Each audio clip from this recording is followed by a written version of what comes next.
बात करते हैं आज के वचन के लिए। जो वचन तूने मेरे मन में दिया हमें बताने के लिए आप अपनी आत्मा दीजिए।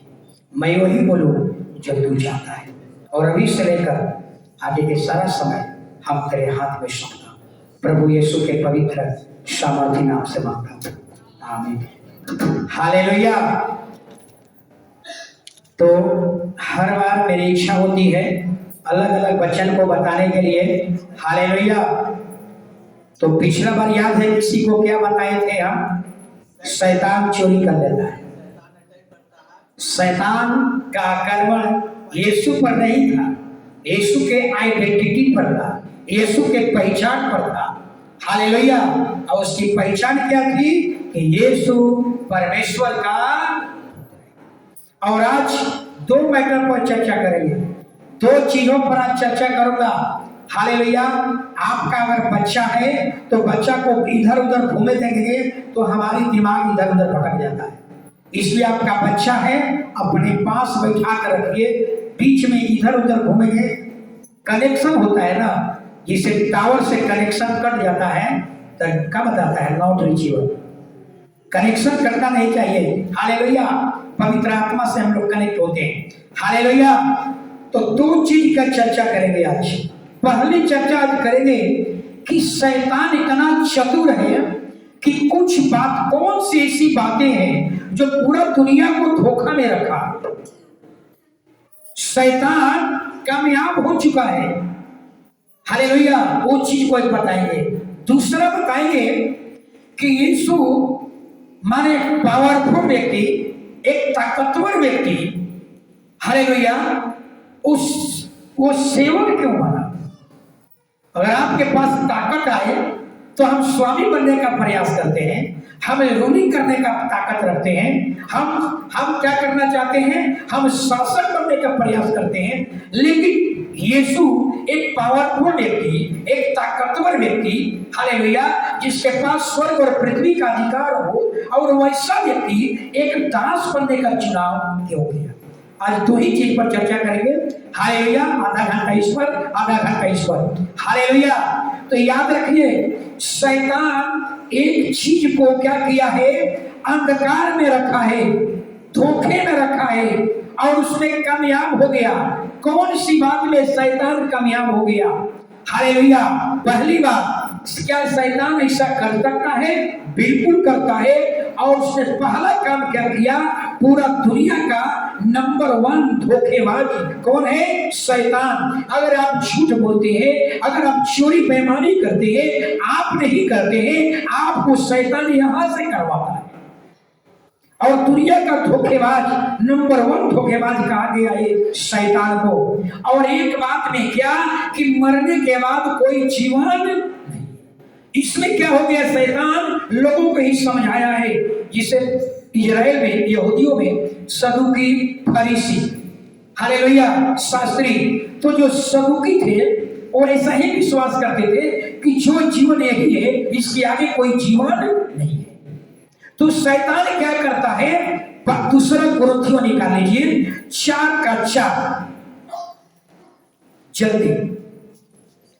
दूसरा कुरिन्थियों 4:4। शैतान बहुत चतुर है। हालेलुया। हाँ, अंधी कर दी है, ताकि मसीह जो परमेश्वर का प्रतिरूप है, उसके तेजमय सुसमाचार का प्रकाश उस पर न चमके। शैतान लोगों के आंखों को बंद कर दिया है। किसका? जो चर्च के बाहर के लोग हैं, उनको उनका ईश्वर ने क्या किया है? उनको आत्मिक अंधा बना दिया है। हालेलुया। उनके जेहन में एक डाल दिया है। क्या डाल दिया है? अरे खूब खाओ, खाओ पियो, आनंद करो, जो खाना है वो खाओ, जो पीना है वो पियो, जो देखना है सो देखो, क्योंकि मरने के बाद कोई और जीवन। सोचिए, इसमें शैतान कामयाब हो गया।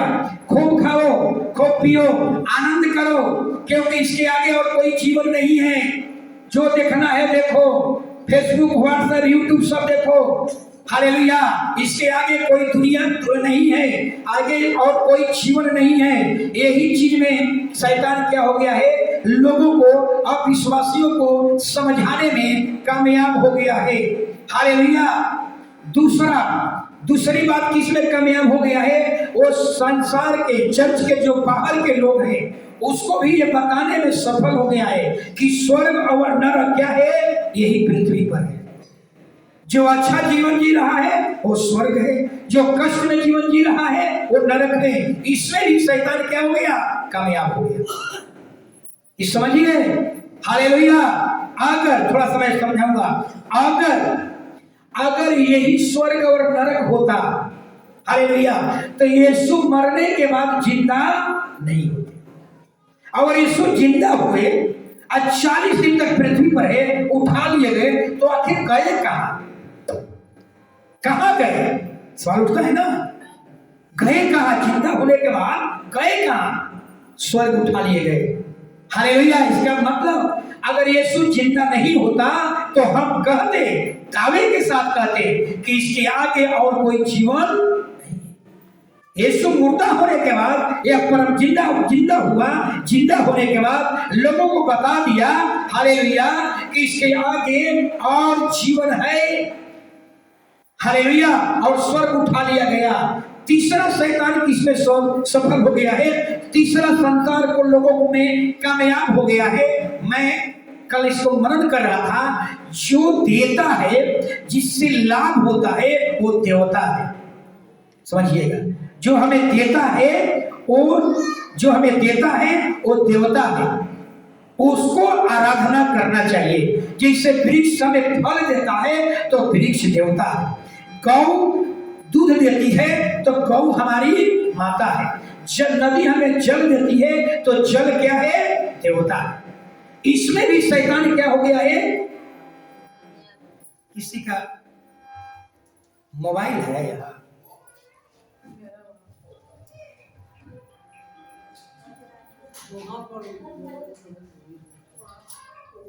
हालेलुया।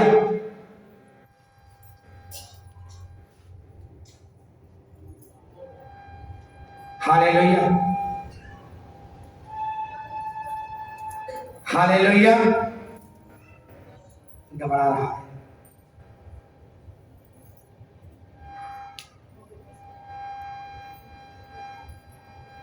हालेलुया। तो शैतान इसमें भी क्या हो गया, कामयाब हो गया। जो देता है वो भी आराधना किया जा सकता है। और आज संसार, चर्च के बाहर के लोगों में ये दिमाग में हट गया है। एक परिवार से मैंने, ज्योग्राफी के प्रोफेसर, मैंने चर्चा किया तो क्या कर रहे हैं, दुकानदार भी वही भाषा, प्रोफेसर भी इतने, सूरज इतने प्रकाश देता है, इससे जल, इससे पेड़ पौधा का विकास होता है, हमारा शरीर का विकास होता है। ये कई जो देता है, कैसे हम उसकी आराधना न करें। सोचिए, यानी शैतान इसमें भी कामयाब हो गया कि जो हमें देता है वो देवता है। जब हमें नदी हमें जल देता है, इसलिए नदी की हम पूजा करते हैं। पेड़ हमें फल देता है, उससे वृक्ष देवता हो गया। सूरज हमें प्रकाश देता है, वो सूरज देवता हो गया। यानी जिससे हमें लाभ हो रहा है, जिससे हमें फायदा है, वो क्या है, देवता है। उसको आराधना हमें करना चाहिए। इसमें भी शैतान क्या हो गया, कामयाब हो गया। हालेलुया। पुस्तक से हमें क्या मिलता है, पुस्तक से हमें ज्ञान मिलता है, इसलिए पुस्तक भी क्या हो गया, भगवान बन गया। मैं ट्रेन में जा रहा था, मैं मूंगफली खरीद रहा था, तो एक भाई को मैगी रख लेता, तो हमने कहा भाई साहब मैगीनवा दे दीजिए ना, थोड़ा सा ऊपर बैठे थे, दे दिया। और बेदामवा छे के वहीं पर खड़ा रहे थे। इतना ना जब खा लिए तो हमने तो उसका नजर पड़ गया, कह कि हमारे सरस्वती माँ को हमने बेइज्जत कर दिया। और मैं क्या कर, रुमाल निकाल करके सब में ढक लिए, उसको पेपर, उसका मैगजीन था दे दिया। बोला कि आप उसको खूब मैंने दंडोत करना शुरू कर दिया। सोच रहे हैं ना, शैतान इस सारे काम में कामयाब हो गया है। रुपया पैसा से क्या मिलता है, खाने पीने की वस्तु, दुनिया के हर चीजें मिलता है। शैतान इसमें भी कामयाब हो गया है कि रुपया पैसा को लोग क्या करते हैं, आजकल क्या करते हैं, पूजा करते। मैं बाजार में सब्जी लिया, अब पैसा हमने निकाल कैसे फेंक दिया, कहा कि हम लेंगे नहीं पैसा, आप क्यों लक्ष्मी को फेंक दिए, ये बताइए। हमने कहा भैया ये ईश्वर नहीं है। हालेलुया। तो शैतान जो है इसमें कामयाब हो गया है। Hallelujah, hallelujah, hallelujah, hallelujah, hallelujah. ये चूर चोरी काहे कर रहा है? हालेलुया। तो शैतान इसमें भी चालाक हो गया है, कामयाब हो गया है। और किसमें कामयाब हो गया है? इसमें भी कामयाब हो गया है। मुर्दा हम देखते हैं ना, मुर्दा जा रहा है, उसको भी कामयाब हो गया है। जितने मुर्दा आदमी ने देखा सब लोग उसको क्या कर रहा है? सोचिए, आप लोग भी ऐसा करते हैं क्या? मुर्दा को देखते हैं तो आप भी ऐसा करते हैं क्या? अगर आप करते हैं तो याद रख लीजिए, हालेलुया, आपके पास शैतान की क्या है? रिमोट है। आपका रिमोट शैतान के पास है। मुर्दा देखकर हम दंडवत नहीं कर सकते। याद रखिए, यही सब शैतान क्या हो गया है? इसमें कामयाब हो गया है। रुपया को दंडवत करो, कागज को दंडवत करो, पैर में अगर किताब में पैर फेंक जाए, लोग क्या करता है? उसको बुरा लगता है। अगर आप ऐसा करते हैं तो याद रखिए, हालेलुया, आप परमेश्वर के दृष्टि में वफादार नहीं है। एक बहुत बड़ा वैज्ञानिक, अमेरिका का वैज्ञानिक, हालेलुया, एक महिला वैज्ञानिक से पूछा गया, सोचिए, जो नंबर 1 व्यक्ति वैज्ञानिक जो एक संसार का सभी जो अच्छा ज्ञान रखता है, वो व्यक्ति से पूछा गया मरने के बाद क्या होता है? उस व्यक्ति ने क्या कहा नॉनसेंस, यानी मूर्खता वाली बात है। मरने के बाद कोई जीवन नहीं। सोचिए, इसीलिए कहता है परमेश्वर का वचन, हालेलुया, कि संसार का ईश्वर ने उनको क्या कर दिया है? अंधा बना दिया है। आत्मिक अंधा, आंख है, आत्मिक अंधा, आत्मिक ज्ञान से उन्हें क्या कर दिया? परे कर दिया है। इसलिए वो कहता है ये मूर्खता वाली बात है, मरने के बाद कोई जीवन नहीं है। हालेलुया। पहला कुरिन्थियों 3:19, एक व्यक्ति, महिला लोग निकाल लीजिए, इब्रानियों 9 अध्याय, महिला इब्रानी 9 अध्याय। क्योंकि हाँ, संसार का ज्ञान परमेश्वर के निकट हाँ, होता है, जैसा लिखा है, वह ज्ञानियों को उनकी चतुराई में फंसा देता है। हालेलुया। देख लिया क्या कहता है? कहता है कि इस संसार का ज्ञान परमेश्वर के सन्मुख क्या है? मूर्खता है। हालेलुया। यानी ऐसे ही ज्ञानियों को उसके चतुराई में क्या किया है? फंसा दिया है। हालेलुया। जो दुनिया का वैज्ञानिक है, जिसके पास अच्छी पकड़ है, हालेलुया, लेकिन क्या कर रहा है? बाइबल कहती है संसार का ज्ञान उसको क्या है? उसके सामने परमेश्वर के सन्मुख मूर्खता है। अगर आपका ज्ञान परमेश्वर के ज्ञान से मैच नहीं करता, अगर आपका ज्ञान परमेश्वर के ज्ञान से टैली नहीं करता, तो याद रखिए, परमेश्वर कहता है वो मूर्खता है, मूर्ख है। आप जो समझ रख रहे हैं, अगर वो समझ परमेश्वर के समझ से अलग है, दोनों का ज्ञान, हमारी ज्ञान परमेश्वर के ज्ञान दोनों मैच नहीं कर रहा है, तो बाइबल कहती है वो क्या है? मूर्खता है।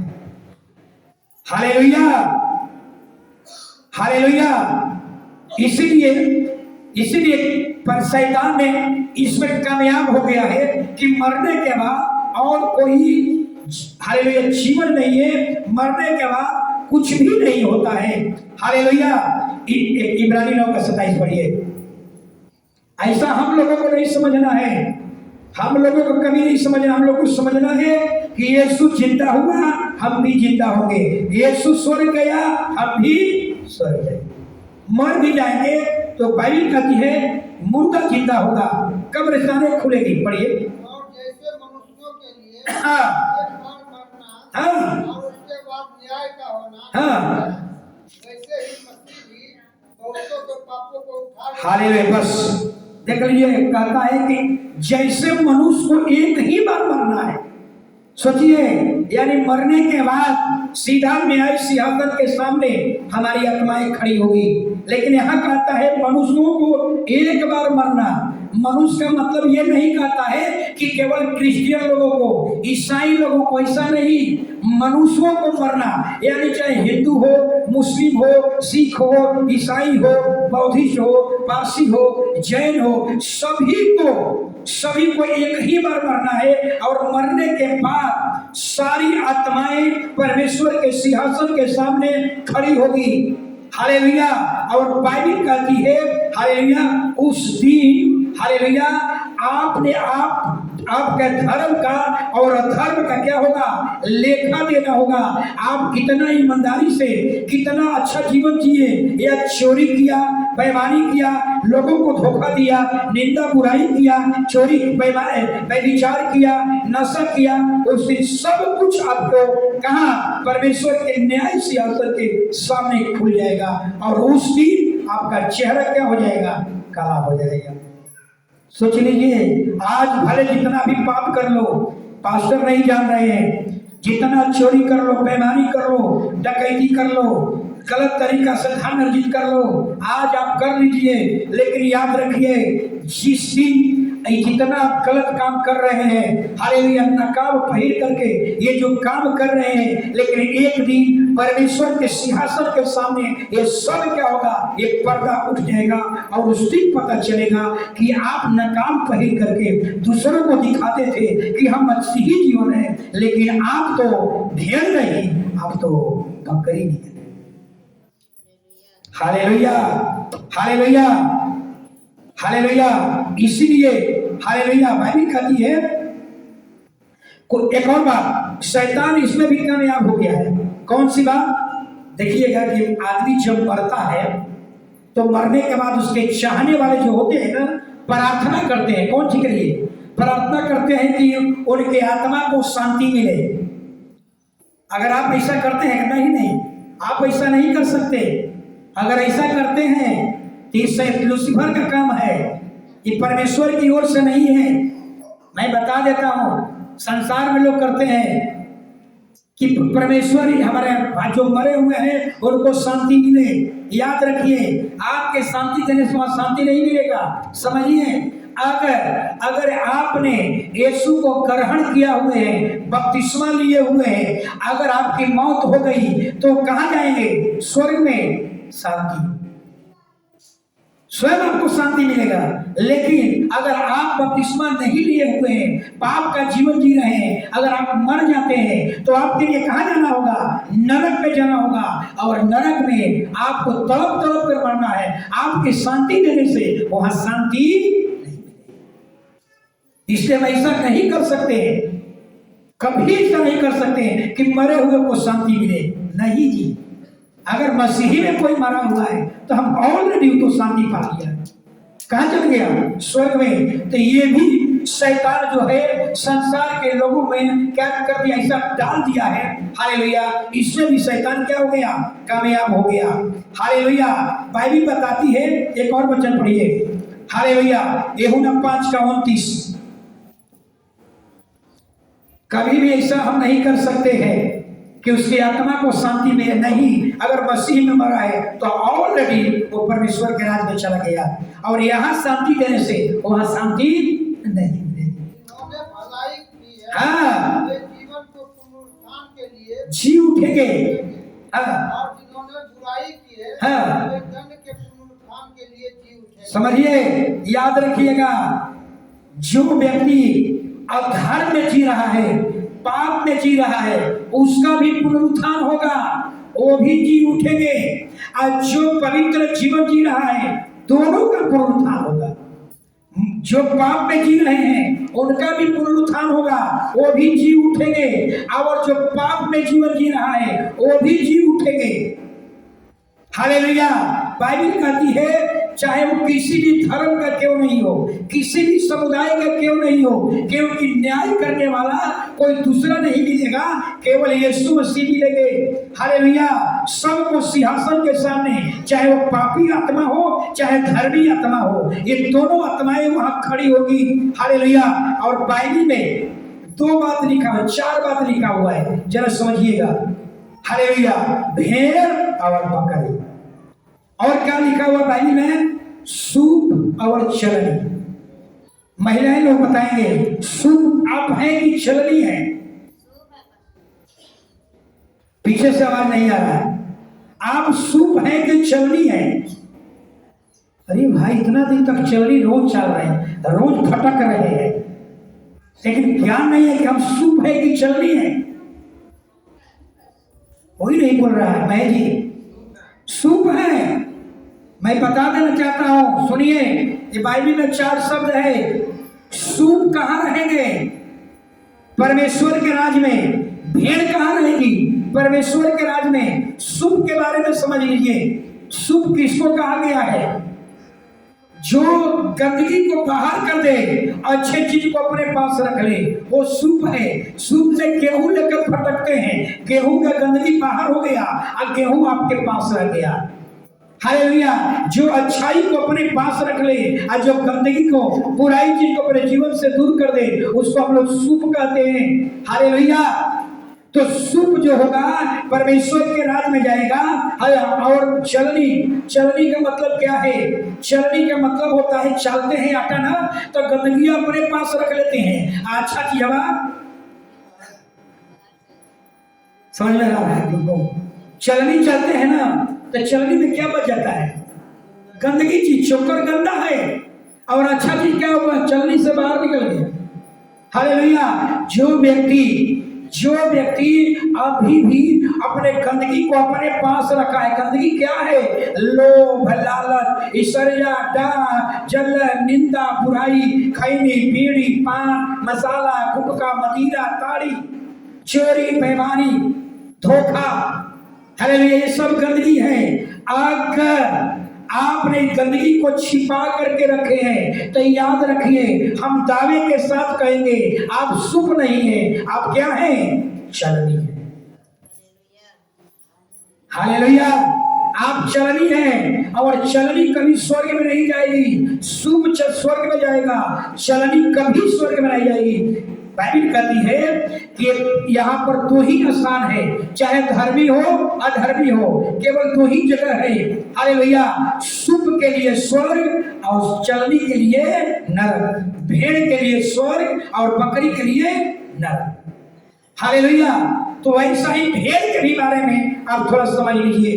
भेड़ के बारे में हालेलुया बाइबल में बार बार कहा गया है, भेड़ दाहिना किनारा बैठेगी और बकरी बावा किनारा बैठेगी। भेड़ का मतलब, भेड़ आप लोग शायद भेड़ देखे हैं, नहीं देखे हैं? देखे हैं हम भी। भेड़ का मतलब होता है अपने मालिक के पीछे पीछे चलना, आपके स्वामी के पीछे पीछे चलना। भेड़ का जो गड़ेड़िया होता है ना, वो आगे आगे चलता है और उनकी भेड़ें पीछे पीछे चलती है। यानी भेड़ का मतलब अपनी स्वामी की सुनना, स्वामी के पीछे को सुनना, स्वामी के पगडंडियों पर चलना, स्वामी के हृदय में रहना। और आपका स्वामी कौन है? यीशु मसीह। आपका स्वामी कौन है? ये पवित्र शास्त्र। अगर आप पवित्र शास्त्र के अनुसार अगर आप जीवन जी रहे हैं तो निश्चय हम कहेंगे आप क्या है? भेड़ और बकरी। भेड़ और बकरी में अंतर क्या है? कि बकरी का चरवाहा पीछे पीछे होता है। बकरी जो अपने मालिक के बस में, बकरी अपने मालिक के बस में नहीं होती है। हालेलुया। बकरी का चरवाहा पीछे रहता है, अब भेड़ का चरवाहा आगे होता है। हालेलुया। यानी कहने का मतलब जो कलीसिया में आ रहे हैं, लेकिन ये छला, इसकी टीचिंग, इसकी शिक्षाएं, इसकी धार्मिकता, इनकी पवित्रता अगर आपके जीवन में नहीं है, आप इसका फॉलोअर नहीं है, आप इसका अनुकरण नहीं कर रहे, आप इसको छला को लेकर नहीं चल रहे, तो बाइबल कहती है कि दावे के साथ कहती है कि आप भेड़ नहीं है, आप क्या हैं? बकरी। इसलिए यीशु मसीह क्या कह रहे हैं समझिए जरा। हालेलुया। यीशु मसीह क्या कह रहे हैं? यीशु मसीह कह रहे हैं कि न्याय के दिन, हालेलुया, जब प्रभु यीशु मसीह सिंहासन पर विराजमान होगा, हर उसके साथ स्वर्गदूत भी आएंगे, महिमा में आएगा, स्वर्गदूत उसके साथ आएंगे। हालेलुया। और जैसे भेड़ बकरियों से अलग करता है, ऐसा ही परमेश्वर के स्वर्गदूत भेड़ों को दाहिने किनारे बैठाएंगे और बकरी को बाएं किनारे बैठाएंगे। सुनिएगा। हालेलुया। और दाहिने वाले से कहेंगे, हे मेरे पिता के धन्य लोगों, हालेलुया, उस स्वर्ग में चले जाओ जो सदियों से तुम्हारे लिए बनाया गया है। और हालेलुया, क्यों स्वर्ग में चले जाओ, क्यों स्वर्ग में चले जाओ? तब हालेलुया यीशु मसीह उनसे कहेंगे, प्रभु क्या कहेंगे कि मैं भूखा था तूने रोटी दिया, मैं प्यासा था तूने पानी पिलाया, मैं नंगा था तूने वस्त्र दिया, हम बीमार थे तूने चंगाई किया, और हम बंदीगृह में थे तूने हमें हमसे मिलने आया। तो आप पूछेंगे, भेड़ यानी धर्मी पूछेगा, प्रभु मैंने कब आपको नंगा देखा और वस्त्र दिया, कब आपको भूखा देखा आपको रोटी खिलाया, कब आप बीमारी में थे और आपको चंगाई किया, कब आप बंदीगिरी में थे और आपसे मिलने गया? तो प्रभु कहेगा, हालेलुया, तेरे द्वार पर छोटे से छोटे भाई बहन गरीबी में आया, कंगालपन पर आया, और तूने उससे हालेलुया उससे रोटी खिलाया, वो उसके साथ नहीं, वो जो भिखार तेरे द्वार पर आया था वो मैं ही था। जो तेरे दरवाजा पर पानी पीने के लिए आया और आपने पानी पिलाया वो भी मैं ही था। मैं तेरे दरवाजा पर नंगा आया, छोटे से छोटे कोई भिखार कंगाल तेरे दरवाजे पर आया, तूने उसको कपड़ा दे दिया, वो मैं ही था। हालेलुया, सोच लीजिए, यानी कहने का मतलब हालेलुया कि यहाँ समझ में आती है कि व्यक्ति आपके दरवाजा पर जो आ रहा है, हालेलुया, उसमें परमेश्वर का एक रूप हो सकता है।